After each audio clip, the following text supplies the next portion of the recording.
출애굽기 4장 18절에서 23절을 읽겠습니다.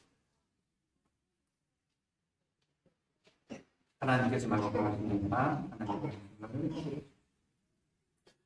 모세가 그의 장인 이스로에게로 돌아가서 내 형제들에게로 돌아가서 그들이 아직 살아있는지 알아보려 나가게 하소서. 이스로가 모세에게 평안히 살아가니라. 여호와께서 미디안에서 모세에게 이르시되 애굽으로 돌아가라. 내 목숨을 노리던 자가 죽으리라. 모세가 그의 아내와 아들들을 나귀에 태우고 애굽으로 돌아가는데 모세가 하나님의 지팡이를 손에 잡았다. 여호와께서 모세에게 이르시되 내가 애굽으로 돌아가거든 내가 내 손에 준 이적을 바로 앞에서 다 행하라. 그러나 내가 그의 마음을 완악하게 하리라. 그가 백성을 보내주지 아니하리니 너는 바로에게 이르기를 여호와의 말씀에 이스라엘은 내 아들 내 장자라. 내가 내게 이르기를 내 아들을 보내주어 나를 섬기게 하라 하여도 내가 보내주기를 거절하니 내가 내 아들 내 장자를 죽이리라 하셨다 하시니라. 하나님 오늘도 우리에게 하나님의 말씀을 들려주셔서 감사합니다. 이제 이 말씀 풀어주시기를 소망하오니 전하는 자에게는 학자의 혀를 주셔서 잘 전하게 하시고 듣는 자들에게는 학자의 귀를 주셔서 하나님의 말씀으로 깨달아 받게 하여 주옵소서. 예수님 이름으로 기도드립니다. 오늘은 아들을 지키시는 아버지라는 제목으로 말씀을 전하게 합니다. 오늘 설교되는 첫째, 이스라엘은 하나님의 아들로 투명하겠습니다. 둘째, 하나님은 자신의 아들을 지킵니다. 셋째, 우리는 하나님의 자녀입니다.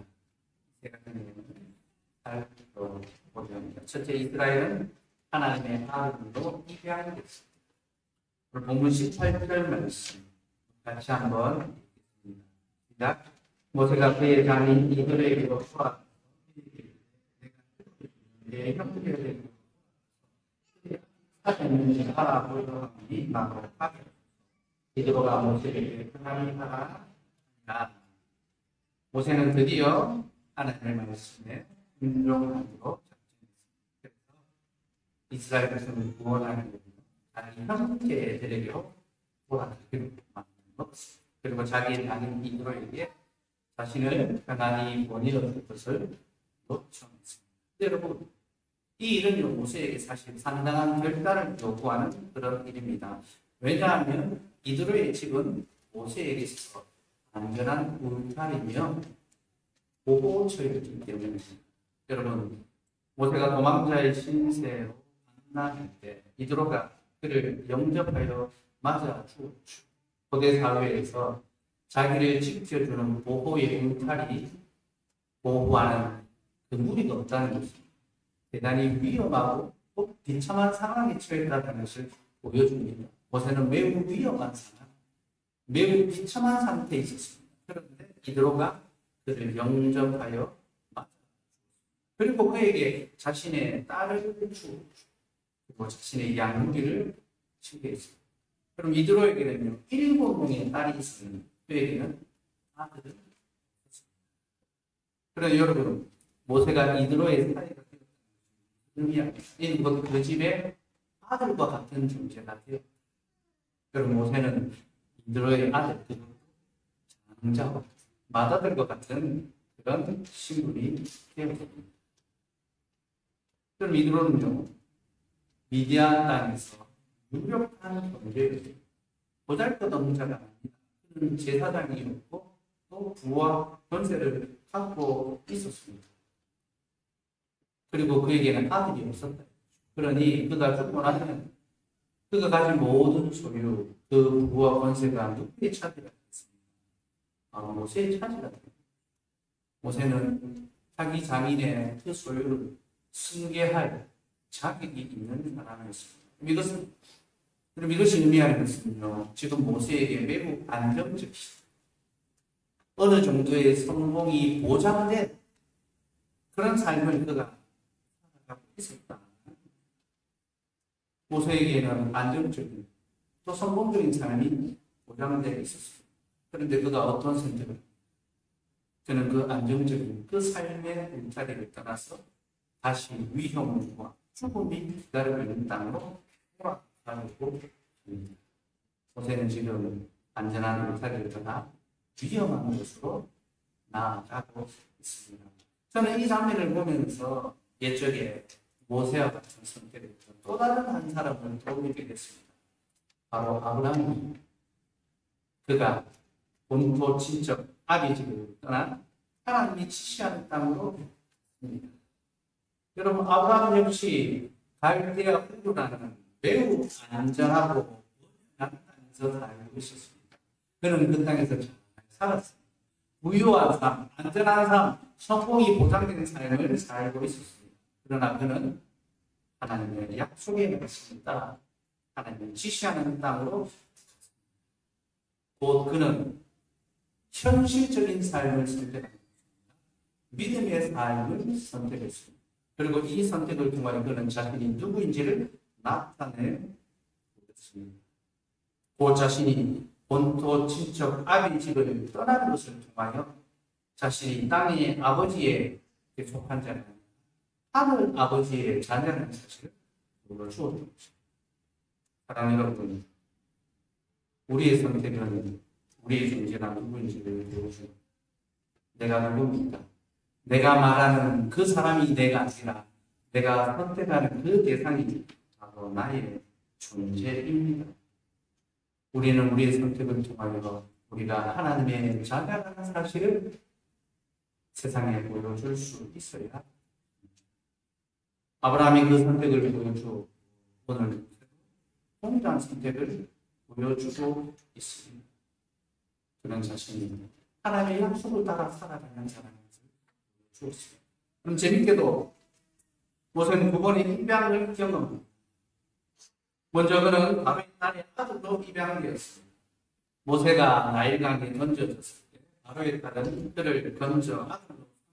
여러분, 이것은 단순한 동정의 사건이 아닙니다. 만약 바로의 딸이 모세를 그저 동정하기만 했다면 그는 모세를 건진 후에 그를 자기의 종으로 삼아야 합니다. 그럼 히브리인들은 애굽에 노예이지 않습니다. 그러니 그를 살려서 자신의 종으로 삼는 것이 당연한 이치입니다. 하지만 바로의 딸은 그를 자신의 종으로 삼지 아들이 되게 했습니다. 이것은 동정이 아니라 은혜입니다. 바로의 딸은 모세에게 지금 은혜를 베풀었습니다. 그리고 이것을 통하여 모세는 매우 극적인 신분의 변화를 경험하게 됩니다. 방금 전까지 그는 세상에 가장 비참한 존재였습니다. 강에 던져진 아기, 자기의 생명을 스스로 지킬 수 없는 비참한 존재였죠. 그러나 이제 그는 바로의 궁전에서 자라는 왕자같이 존귀한 자가 되었습니다. 그렇게 모세는 종에서 아들로 입양되었습니다. 이들의 사이가 되는 과정도 마찬가지입니다. 그는 애국 사람을 죽인 후에 도망자의 신세로 미디안 땅으로 갔습니다. 그럼 자기를 지켜줄 보호처가 없다는 것은 이 사람이 매우 비참한 상태에 전락했다는 것을 보여준다고 말씀합니다. 모세는 매우 비참한 왕자의 신분에서 도망자의 신세로 전락했습니다. 그런데 그는 그 땅에서 사위라는 신분을 얻게 됩니다. 그 땅의 유력한 자의 사위로 입양되는 은혜를 얻게 되는 것이죠. 우리 이러한 일련의 사건이 모세라는 한 종인의 신분적인 변화만을 보여준 것이 아니라는 것을 합니다. 여러분, 모세의 이런 변화는요, 이스라엘 백성의 신분적 변화를 우리에게 보여줍니다.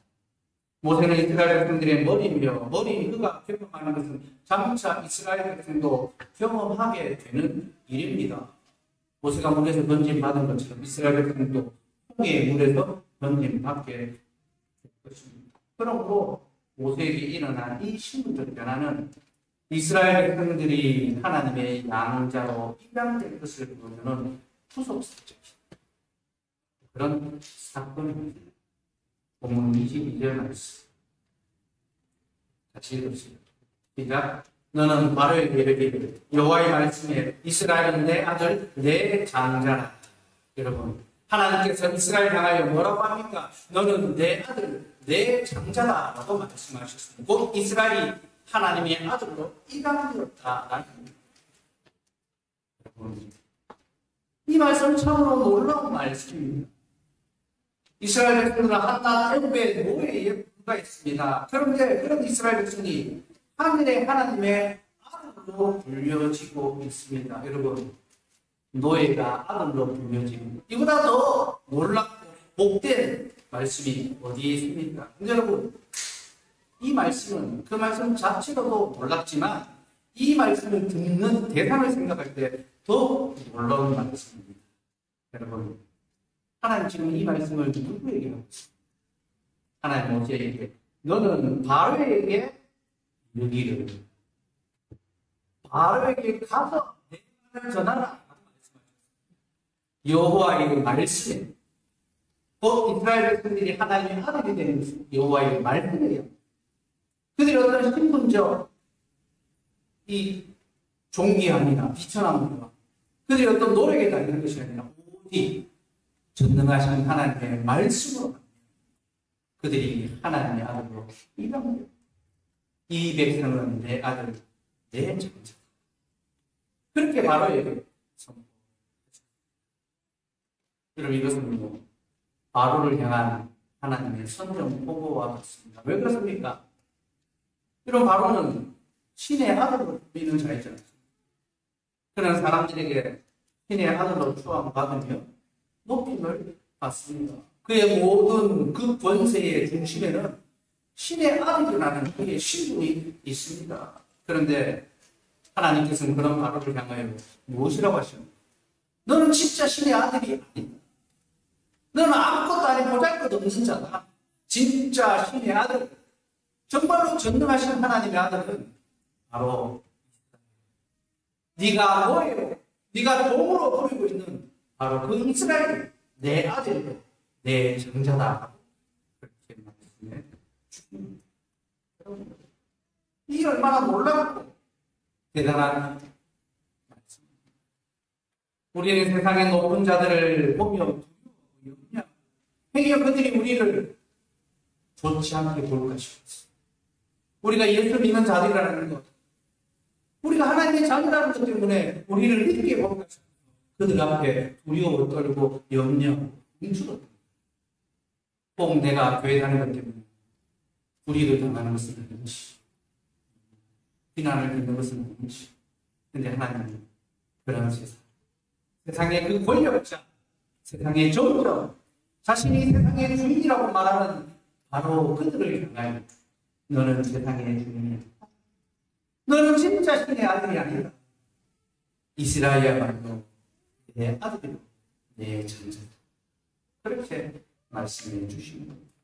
그렇게 세상의 권세와 세상의 위로가 너무 두려워하지 마십시오. 우리가 하나님의 자녀로 불려지는 것에서 너무 움츠러들지 마십시오. 여러분 캠프를 하면서 어제 아침에, 토요일 아침에 내 아이들과 함께 맥모닝을 먹었습니다. 신나게 맥모닝, 맥도날드를 마치 점령하듯이 가서 한상 차려서 먹었는데 스님들이 저를 부를 때마다 목사님 이렇게 막 부르는 거예요. 주변에 이제 다른 손님들도 많잖아요. 한편으로는 약간 움츠러드는 마음이 좀 드는 거예요.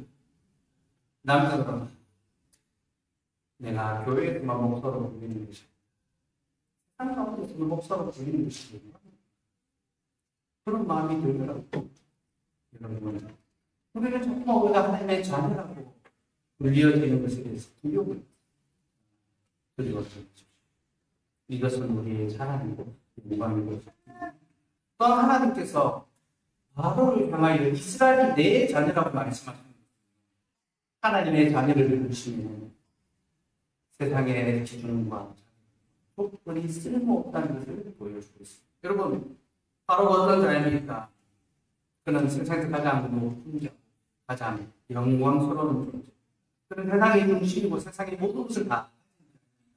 이에 반해 이스라엘은 세상에서 가장 낮고 비천한 존재들이죠. 그들은 세상에서 한없이 추레하고 보잘것없는 정말 볼품없는 것이 바로 이스라엘 백성의 정치 성리입니다. 우리가 세상 가운데 잘나 보기를 원하지만 우리는 아무것도 하는 것이 없는 자들입니다. 볼품없는 자들입니다. 필요한 자들입니다. 아무도 우리를 주목해주지 않습니다. 여러분, 그것이 바로 우리의 정체성이고 바로 그것 때문에 하나님께서 우리를 자기의 아들로 삼아주십니다.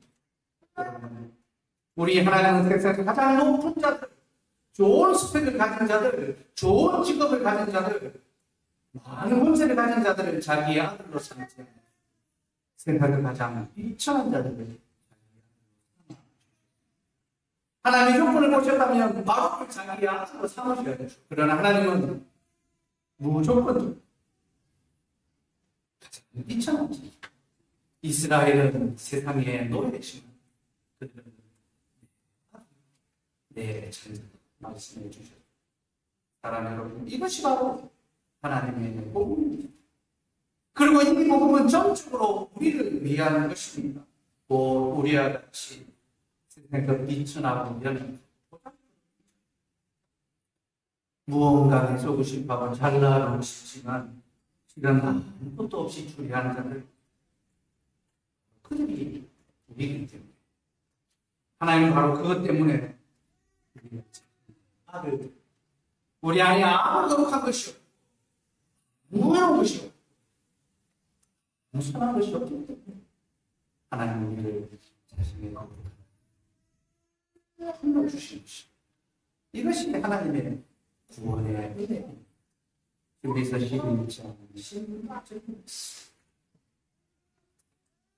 지금 시작.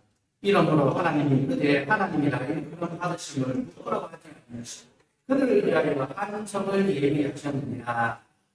여기 보니까 이러므로 하나님이 그들의 하나님이라 그런 받으심을 부끄러워하지 아니하시고 그들의 하나님이라 일컬음. 그래서 그들은요 세상의 나그네 초라하고 비천하고 보잘것없는 그런 대답한 자들을 창세기에 나오는 그 족장들의 삶을 하나님의 택한 백성들은 세상에 나오는 무권력도 능력도 가지지 자랑할 것이 하나도 없는 여러분, 하나님 뭐라고 하십니까? 우리 하나님께서 바로 그런 자들의 하나님이라 부러워하지 아니하십니다. 우리 하나님께서는 이스라엘 백성들처럼 한낱 조명 세상의 노예에 불과한 자들의 하나님과 이어지시고 부끄러워하지 않으셨습니다. 여러분, 전능하신 하나님께서 무능한 우리의 하나님, 저 히브리인들의 신을 보아 저 종들의 신이 무슨 신이 있겠느냐? 저 그리스도인들이 믿는 하나님을 보아 이 과학의 시대에 이 물질의 시대에 저들처럼 어리석은 자들이 어디 있느냐? 그렇게 조롱하고 손가락질하는 자들의 하나님으로 이어지시기를 부끄러워하지 않으셨습니다. 아니, 부끄러워하지 않는 정도가 아니라 도리어 그 세상을 향해 이는 내 아들이며 내 장자다. 사랑하는 여러분, 우리 하나님은 세상에 우리를 자랑하십니다. 우리는 하나님 이름을 자랑하는 것을 뭔가 참 어색하게, 불편하게, 부끄럽게 우리의 입에서 하나님 이름이 나오는 것이 좀 못나 보이는 거죠. 그렇게 여깁니다. 그런데 우리 하나님께서 자신의 입에서 이는 내 사랑하고 내 형, 세상을 향하여 우리를 자신의 아들로 섬깁니다. 그러면 여러분, 우리도 하나님 우리 앞에 누구를 사랑할 수 있습니다. 그가 우리의 아버지가 되시고 우리가 그의 자녀라는 사실, 우리의 이웃들이, 우리의 믿지 않는 가족, 우리의 직장 동료들이 나타내고 드러내며 살아갈 수 있게 되었습니다. 둘째, 하나님은 자신의 아들을 지키죠. 본문 23절 말씀 읽겠습니다. 시작. 내가 내게 이르기를 내 아들을 보내주어 나를 섬기게 하라. 내가 보내주기를 거절하니 내가 내 아들 내 장자를 죽이리라 하셨다 하시니라. 하나님께서는 바로에게 자신의 아들을 보내라고, 그리하면 그들이 나를 섬길 것이다 말씀하셨죠. 그럼 이것은 하나님의 아들들의 삶이 무엇인지를 우리에게 보여줍니다. 곧 하나님의 아들들은 세상을 섬기는 것이 아니라 하나님을 섬기는 자들입니다. 하나님은 자신의 아들, 자신을 섬기시고 그들을 세상에서 불러 주셨습니다. 그런데 바로가 어떻게 합니까? 그가 마음을 완악하게 이를 허락하지 않았습니다. 그는 하나님의 아들을 보내어주기를 거절했습니다. 여러분, 이 거절이 보여주는 것이 무엇입니까? 이는 곧 이스라엘 백성들은 나를 섬기며 살아야 합니다. 그들은 나의 종이고 나의 노예이기 때문에 나에게 충성하고 나에게 흡중하고 나를 섬겨야 한다. 바로 그런 선언입니다. 바로는 하나님의 아들들 자신은 곧 세상을 섬기며 살아가기를 원했습니다. 그래서 그는 하나님의 요청을 거절했습니다. 그리고 여러분, 이것이 바로 사단이 하는 일의 목적입니다. 여러분, 사단의 사역의 목적이 무엇입니까? 사단은 하나님의 자녀들이 하나님을 섬기지 못하게 합니다. 그는 이 목적을 달성하기 위해 수단 방법을 가리지 않습니다. 그래서 여러분, 우리가 무엇을 하든지 그 일로 말미암아 하나님을 예배하는 데 걸림이 있고 방해가 있다면 그것은요, 절대로 하나님이 될 수가 없습니다. 도리어 그것은 사단의 일이 되는 것이고 사단의 일에 복종하는 것이 되고 마는 것입니다. 사랑 여러분, 사단은 끊임없이 우리를 유혹하고 우리를 위협하고 우리를 핍박합니다. 그래서 우리가 하나님을 섬기지 않아요. 세상을 섬기며 살아. 때때로 우리에게 세상의 영광과 성취를 누리게 합니다. 그 성공에 심취해서 거기에 젖어 살게. 때때로 우리를 위협합니다. 우리가 세상의 일에 열심을 내지 않으면 우리가 세상에서 살지 못하게 될 것이고 가난하게 살 것이라고 경고합니다. 때때로 우리를 핍박합니다. 세상에 대해 충성하지 않을 때 우리에게 여러 가지 불이익과 손실을 입게 만듭니다. 그렇게 사단은 지금도 바로를 하나님의 자녀들을 보내주는 것을 거절하고 있습니다. 그러나 여러분, 염려하지 마십시오. 왜냐하면 사단의 그 모든 계획을 반드시 마침내 실패로 돌아가고 말 것이기 때문에 하나님의 아들들을 보내주기를 거절하는 바로를 향하여 하나님께서 무엇이라고 말씀하십니까? 내가 내 아들 내 장자를 괴롭게 하겠습니다. 이제 내가 내 아들 내 장자를 죽이리라. 바로가 하나님의 아들들을 보내주기를 거절했기 때문에 하나님께서는 그의 아들 그의 장자를 죽이기로 작정하셨습니다. 곧 우리 하나님께서는 눈은 눈으로 이는 이로 갚으셨습니다. 악한 자들의 악한 계획을 그대로 그들에게 돌려주셨습니다. 그리고 이 말씀은 사단이 아무리 하나님을 향하여 저항하고 반역한다 할지라도 결국 그는 하나님을 이길 수 없습니다. 하나님의 신분 가운데 멸망할 것을 보여주는 약속의 말씀. 네가 내 아들을 보내주기를 거절하니 내가 너희의 장자를 주리라. 하나님이 반드시 사단의 계획을 이기시겠습니다. 또한 이 말씀은요, 사단이 저항하면 저항할수록 그가 더욱 큰 하나님의 심판을 받게 될 것이라는 경고입니다. 바로가 마음을 강팍하게 함으로 하나님의 명령을 계속 거부했습니다. 그로 말미암아 그가 받은 것이 무엇입니까? 하나님의 더 큰 진노와 심판을 그는 받았습니다. 그래서 애굽에 10가지 재앙이 임하지 않습니다. 그 마지막 재앙이 무엇입니까? 바로 장자의 재앙이죠. 하나님께서 그에게서 장자를 드렸습니다. 바라는 마음을 강팍하게 했고 하나님께 불안함을 말미암아 자신의 장자를 잃어버리게 되었습니다. 여러분, 장자를 잃어버린다는 것은 그가 자신의 모든 능력에 근원을 잃어버리게 된다. 여러분, 고대사회의 장자는 그저 먼저 태어난 아들이 아닙니다.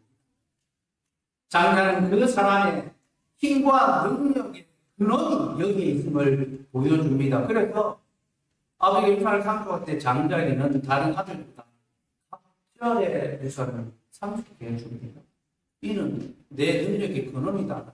그래서 엘리사가 엘리야의 영감에 갑절을 원했지 않습니까? 이것은 엘리야의 능력의 2배를 갖겠다는 것이 아니라 내가 당신의 장자가 되겠습니다. 나에게 갑절의 은혜를 주시옵소서.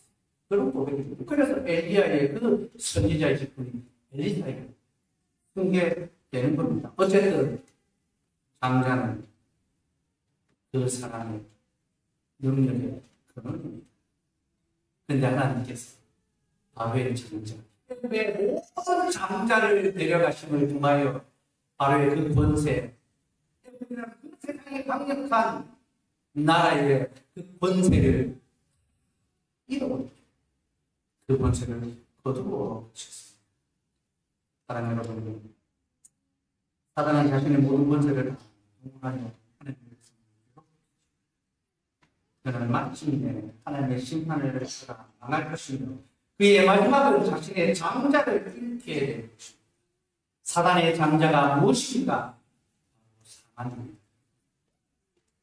사단은 사망을 자신의 장자로 삼아 모든 힘의 근원으로 삼아 사람들을 두렵게 하고 사람들을 무섭게 하고 사람들을 위해 불리합니다.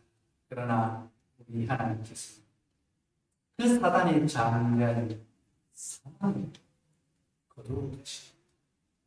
그 자신의 아들, 자신의 장자인 예수 그리스도를 통하여 주권의 권세를 이기게 하십니다. 사단의 모든 권세를 그러니 여러분, 세상의 위협과 악한 자들의 그 겁과 앞에 주눅들고 움츠러들지 마시고 우리 하나님께서는 예배를 방해하는 자들을 반드시 심판하시며 그들을 멸하십니다. 비록 잠시 동안 그들이 승리하는 것처럼 보이지만 10가지 재앙이 진행되는 동안 여전히 이스라엘은 애굽에 패배하는 약한 존재였습니다. 그러나 마지막 10가지 재앙이 임했을 때 그들은 승리자로 되는 것입니다. 여러분, 악인들이 잠시 동안 득세하고 승리하는 것처럼 마침내 하나님이 승리하시고 하나님의 자녀들이 그 승리를 맛보게 될 것입니다. 그러면 세상을 두려워하지 말고 우리의 아버지 되신 하나님 사단의 모든 계획을 이기는 저희들이 것입니다. 셋째, 우리는 하나님의 자녀입니다. 하나님은 이스라엘을 자신의 아들이라고 부르시며 또한 장자, 이스라엘은 내 아들, 내 장자. 여기서 우리는 아들과 장자가 중복해서 언급되고 있다는 것을 주목해야 합니다. 하나님은 이스라엘의 내 아들, 내 장자다. 아들이라는 말은 말 그대로 그들이 하나님의 자녀가 되었다. 그리고 장자라는 그들이 하나님의 첫 번째 아들이 되었다. 그럼 이 말은 곧 그들 위에 또 다른 자녀들이 있다는 것을 약속하는 말입니다. 지금 장자는 단순한 첫째가 아닙니다. 처음 낳은 것입니다. 그 다음 낳은 자들이 약속되어 있는 것이 바로 장자의 의의입니다. 하나님께서 이스라엘을 자신의 장자로 삼으시고 그들만 구원하시기 위해서 그들을 통하여 천하 모든 만민을 자신의 자녀로 부르시기 위해서 그래서 먼저 부름받은 이스라엘을 통하여 세상 모든 족속이 하나님의 자녀로 부름받게 하는, 이것이 바로 이스라엘을 하나님의 장자로 택하신 하나님의 뜻입니다. 곧 이스라엘은 하나님의 또 다른 자녀를 낳기 위하여 예비된 하나님의 장자로 그들이 하나님의 아들로서의 삶을 온전히 살며 세상에 하나님의 자녀됨을 보여줄 때 이 뜻은 이루어질 것입니다. 그들처럼 세상을 섬기지 않고 하나님을 섬기는 또 다른 자녀들이 되어갑니다. 그러나 여러분, 이 일은 역사 속에서 이루어지지 못했습니다.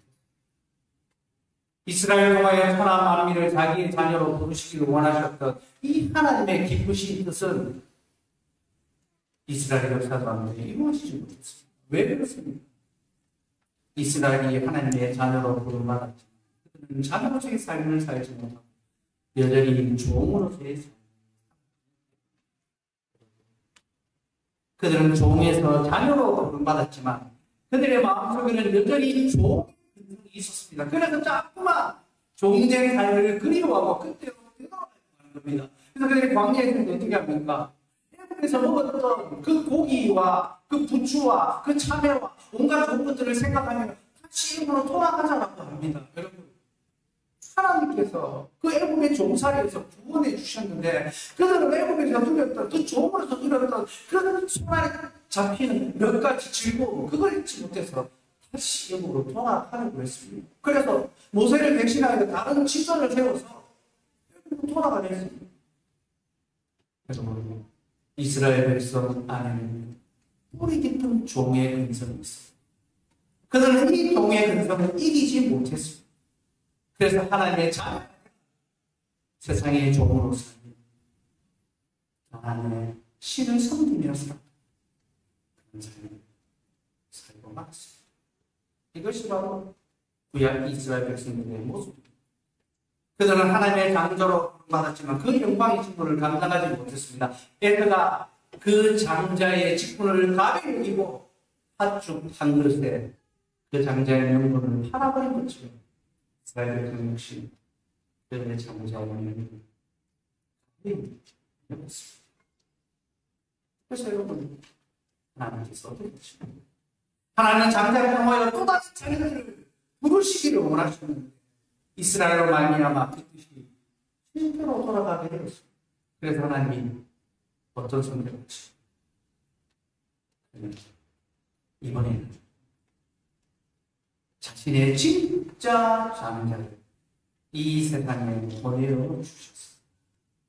인간 장자들이 그 직분을 감당하지 못하고 정말 하나님의 참 장자이신 예수 그리스도를 이 땅에 보내어 주셨습니다. 예수님은 하나님의 참 아들이시고 그리고 그는 하나님의 유일한 장자이십니다. 오직 그만이 하나님의 마다이십니다. 그리고 그리스도는 자기 안에서 또 다른 하나님의 자녀, 많은 하나님의 자녀들을 불러놓으십니다. 이것이 장자되신 예수.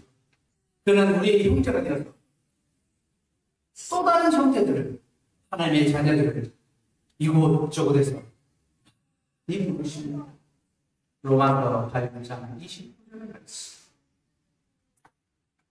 같이 읽으시면 시작. 하나님이 미리 아신 자들을 또한 그 아들의 형상을 본받게 하기 위하여 미리 정하셨으니 이는 그로 많은 형제 중에서 마다들이 되게 하려 하심이니라. 하나님이 미리 아신 자들, 미리 택정하신 자들, 무엇을 위하여 택정하셨습니까? 하나님의 아들이 되게 하나님의 자녀들이 되게 하셨습니다. 우리를 택하셨습니다. 그리고 이 일을 위하여 하나님의 장자, 마다들 대신 예수 그리스도를 보내어 주신 것입니다. 그리고 그 그리스도를 통하여 천하 만국을 했습니다.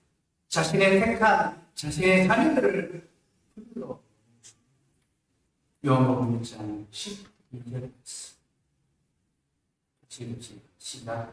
영접하는 자, 곧 그 이름을 믿는 자들에게는 하나님의 자녀가 되는 권세를 주셨으니. 여러분, 아들을 믿는 자, 아들을 영접하고 그 이름을 믿는 자들에게는 하나님의 자녀가 되는 권세를 주셨습니다. 곧 하나님의 마다주시고 장자이신 예수 그리스도를 믿고 영접하는 자들은 누구나 다 하나님의 자녀가 되는 권세를 주셨습니다. 그러므로 여러분, 예수 그리스도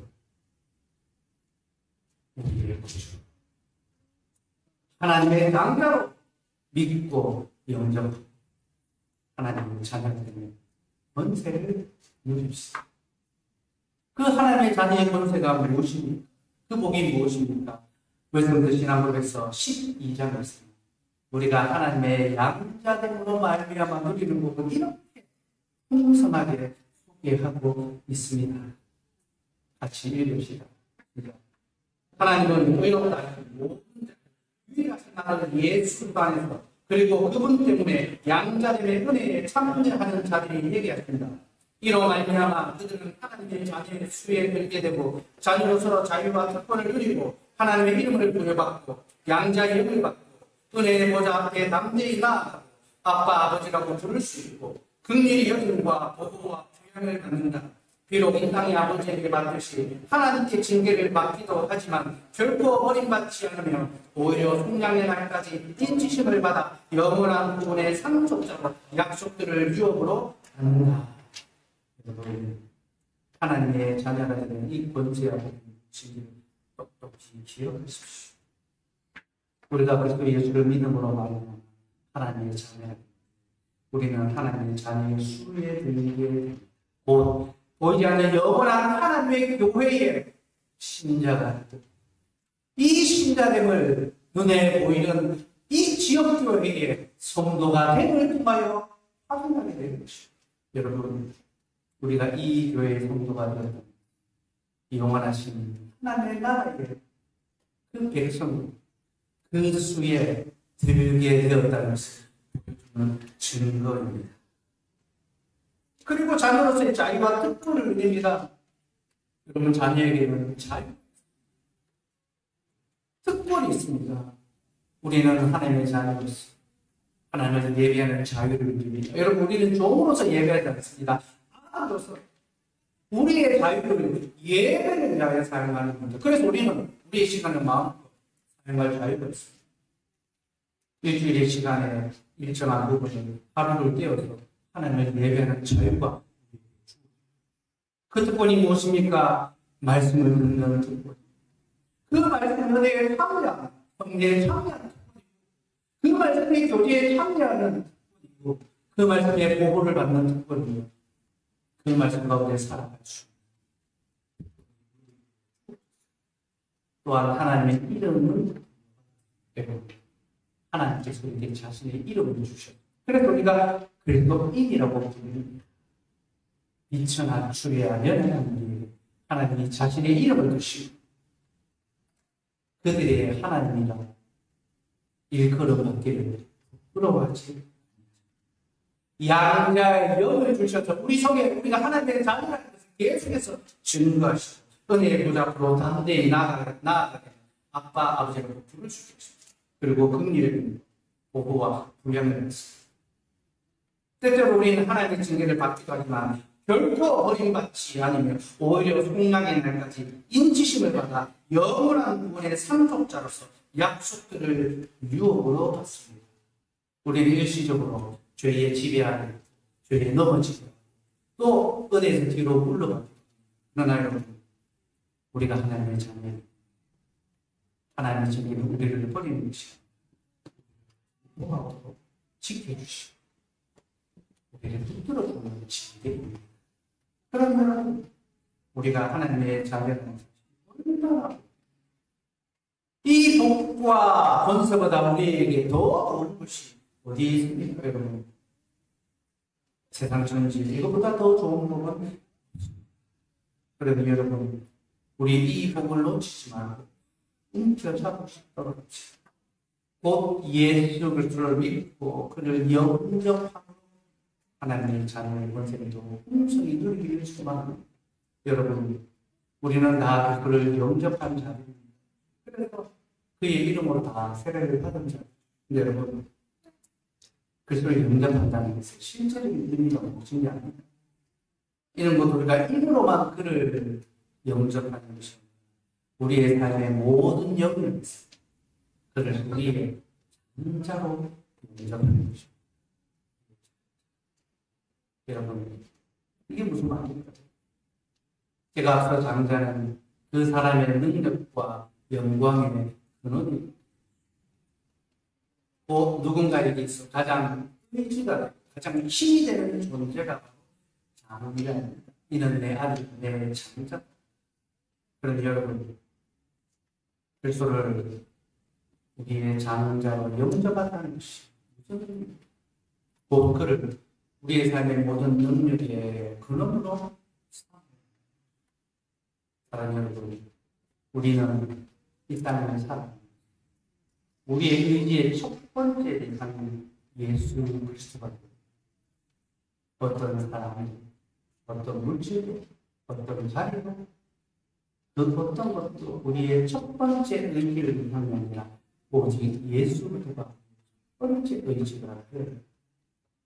또한 우리가 선택하는 모든 그 삶의 순간들마다 그리스도가 첫 번째 선택의 이유가 되어야 합니다.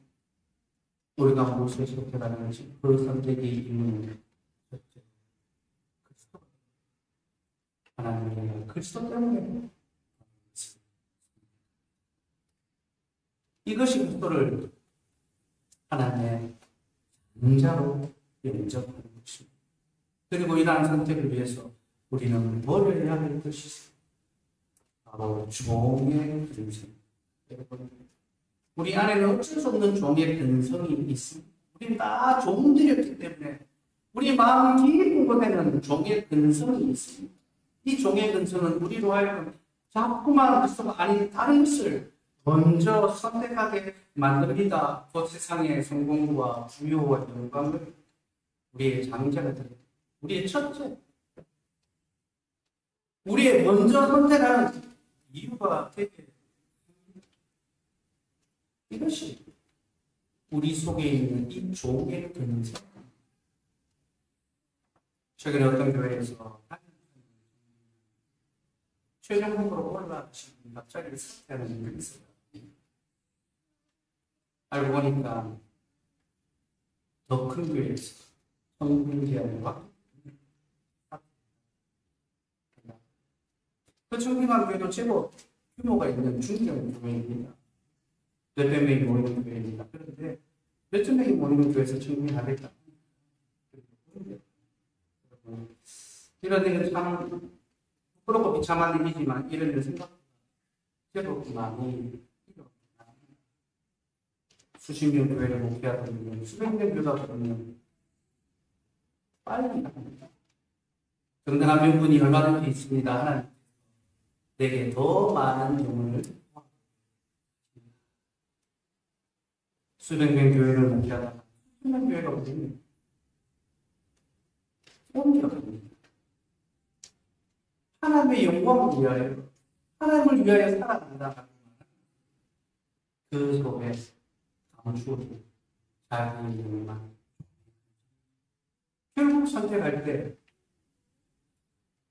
그 선택을 결정하는 우리를 작동하게 되는 것이죠. 여러분, 우리 안에는 그런 욕망들이 있습니다. 그런 더러운 근성들이 있습니다. 저에게도 마찬가지입니다. 저라고 왜 그런 고민과 염려와 갈등이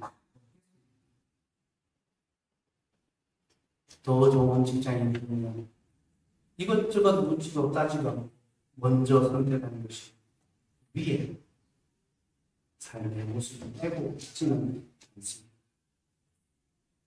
사랑하는 여러분, 그리스도를 인정하셨습니다. 잘하셨습니다. 그러나 그것만으로는 충분하지 않다는 것을 의심하십니다. 우리는 그리스도를 영접하고 우리의 삶의 모든 자리에서 장자로 영접. 우리의 먹는 것, 우리의 입는 것, 우리의 하는 것, 우리의 모든 회개보다 그래서 가장 먼저 놓일 수 있게 왜 우리가 그리스도를 가장 먼저 택해야 하는가? 왜냐하면 하나님께서 우리를 단 한 번도 둘째로 택하지 않으시고 그는 우리를 언제나 가장 먼저 택하시고 너는 내 아들이고 내 모든 영광과 능력과 권세가 너에게 있다 말씀을 주셨기 때문입니다. 그래서 여러분 히브리서 13장 12장 교회를 가르쳐 장자들의 모임이라 하늘의 장자들의 모임 우리는 하나님의 장자들의 모임 주례하고 보잘것없는 일을 하나님을 먼저 첫째로 택하여 자녀 삼아 주십니다. 우리가 어떻게 세상의 것들에 그리스도를 뒷전으로 밀쳐줄 수 있겠습니까? 하나님의 자녀였습니다. 하나님의 자녀라는 선택 이것을 통하여 우리가 하나님의 자녀인 것을 나타내 보여주고 이 교회가 하나님의 장자가 될 때 이 교회를 통하여 또 다른 약속된 하나님의 자녀를 이 불러 우리 그런 믿음으로 저와 여러분들에게 기도하겠습니다.